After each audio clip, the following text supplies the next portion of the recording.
probably the last thing I will do, and hopefully at the age of 90 or maybe 80, who knows, will probably to write one more tweet, whatever it is, or one more Facebook post, and then tell my heirs to keep on posting for me or something else. I am going to fight until my last breath, because that keeps my spirit alive.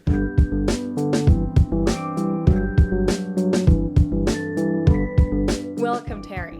Glad to be here, Dora. So, for the start of this interview, you get to go wherever you want to go. So, can you pick a place? Yes, I want to go to Mitzvah Ramon in Israel. I want to go to the top of the crater. It's the world's largest.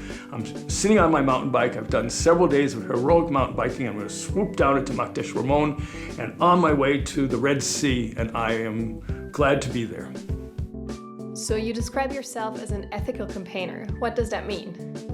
There are two parts to this, ethical and campaigner. Campaigns are, by their nature, either good or bad. What Trump does is campaigns. I do campaigns that are supposed to save the world, mobilize people to save the world. Ethical because we only do good things that are supposed to bring about good. Can you tell us what your TEDxTUM talk was about back in 2016?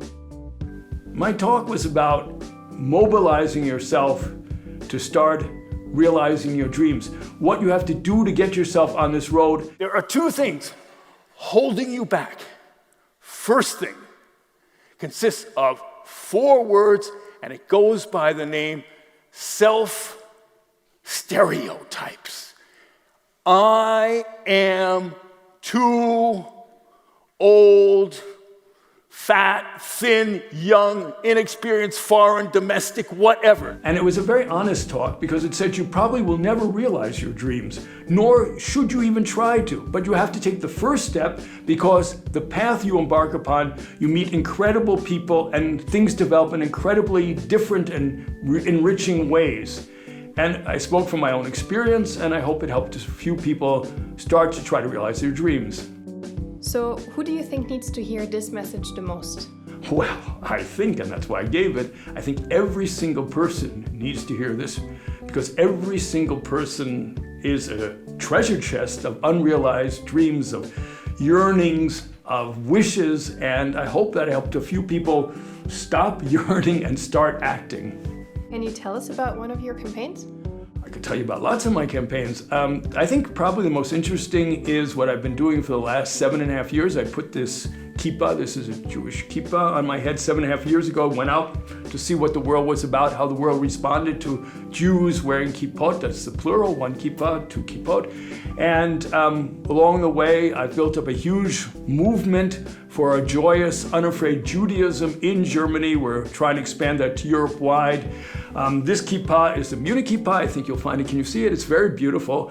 We have 2 of these now, 2 different models, and we spread them around. We encourage Jews and non-Jews to wear them as a sign of solidarity with Judaism, with a tolerant, with a diversified Europe. And yes, and I've done this so that Jews will not be afraid, will no longer be afraid in Germany and in Europe, very important, and that racism and discrimination will be combated. How did speaking at TEDxTUM impact your work? I really enjoyed the experience. I enjoyed working with you and your team, quantifying, qualifying my message. The one thing I said that really made it worthwhile was, it was one of the first times I worked with, if I may say so, I'm just turned 67, with young people, and realizing what absolute treasure chests you are of brilliance, of ideas. And I got my first inkling, maybe there's something I can exploit there or something. The Stolperstein is one of your biggest campaigns, I might say. Can you tell us shortly what it's about? Yes. Stolperstein means to stumble over a stone, is basically. And they are the world's largest project of commemoration. It's the largest project of commemoration the world has ever seen.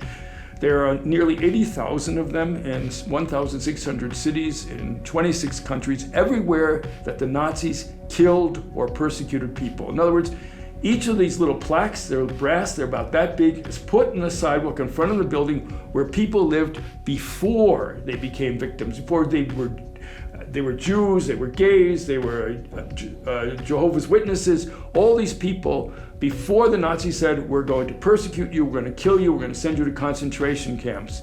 And they're found everywhere. And what I do is I'm head of the Munich chapter. And because the Stolperstein, Gunter Demnig, the father of the movement, is not very interested in communicating with the media and communicating with people in general, I do a lot of the communication. I go to Israel in the old days, hopefully in the future. I go to the United States. That may take a while. I go throughout Europe and I talk about the Stolperstein, and I am sort of like the campaigner for the Stolperstein. You wrote a book titled How to Enjoy Bad Relationships. Yes, What I is that did. about? Yes, I did. You know, I had a good time writing it. You know, there may have been a certain amount of experience that went into it. I'm in a happy relationship now. I don't know if I would have written it now, but I think it makes for enjoyable reading. One has these little moods, and we all have our little creative projects, and a lot of people had a good laugh about it. I mean, you know, it took a very lighthearted look at what might be a serious subject. So how does one enjoy bad relationships? And once you see the positive side of it. Now, I won't ask if anyone here or anybody in general is in a bad relationship. I hope you don't need this book. But for instance, suppose you're in a relationship with a lot of screaming and a lot of, dishes throwing and everything else like that. Well, first of all, you save a lot on porcelain because you only buy cheap stuff. And you don't have to worry about living in good neighborhoods because they'll throw you out of any good neighborhoods. You can live in really like ghettos or cheap neighborhoods or anywhere else where they're used to noise, and gunfire and all these things. You might want to move to some country or some place where that's used to that. So you save on rent, you don't have to worry about taking care of your possessions because you're not going to have any and everything else like that. It was a very satirical thing. So how have you managed to keep your visions, and how do you manage to get new visions over the years? It's about survival. I am trying at the moment to do some of the hardest things in the world. I'm taking on oil companies that are polluting water in 100 countries. 100 million people do not have their health. They're sick, they're dying, they don't have clean water, their farmland's been despoiled by oil companies. That's my big campaign at the moment. And I'm taking on the Holocaust, trying to make sure that people remember the victims of the Holocaust. I worked for the UN on the climate, trying to get people to change their ways. I'm an ardent vegetarian. I don't have any easy topics, and they're probably not topics that are going to make going to change the world overnight, maybe just in small ways. But for me, at the age I just turned 67 a few days ago, great party by the way, it's about survival, as I said. It's survival of the spirit. As long as I am fighting, as long as I get up every morning and say, I can do something, maybe I can reach somebody today, maybe I can make something happen, I haven't given up. And at my age, if you give up, you're dead. Because you go, this is the way the world is, I've made my mark, my life is over. And as long as I'm fighting, I keep on meeting new people, lovely people like you people. I keep on getting new ideas, my projects keep on developing, and I feel like I'm on the right path until Hashem, God, takes me to the next stop on the trip, wherever that may be. I will fight. Probably the last thing I will do, and hopefully at the age of 90 or maybe 80, who knows, will probably to write one more tweet, whatever it is, or one more Facebook post, and then tell my heirs to keep on posting for me or something else. I am going to fight until my last breath, because that keeps my spirit alive. And if you're doing the right thing and you're fighting for the good, you get such a wonderful feeling. I have to confess, I was an honest journalist for the International Herald Tribune for 25 years, a wonderful paper. And then I did what we laughingly call public relations, which is basically lying, painting a positive picture for things that may not always be so positive. And I noticed that my spirit, since I became an ethical campaigner, is so much more positive. I have so much more energy, and I'm meeting so many interesting people, and I just love the path I'm on. What did you do this morning?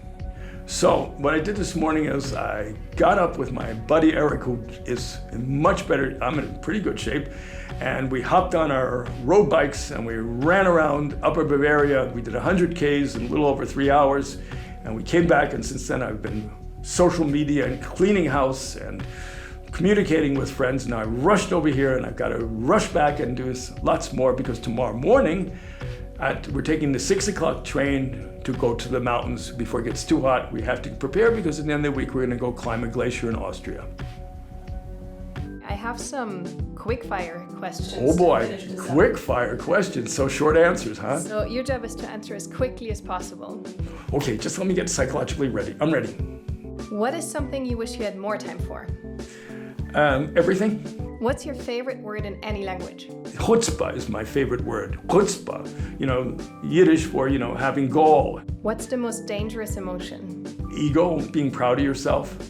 What's the most valuable thing in your home? Not most expensive.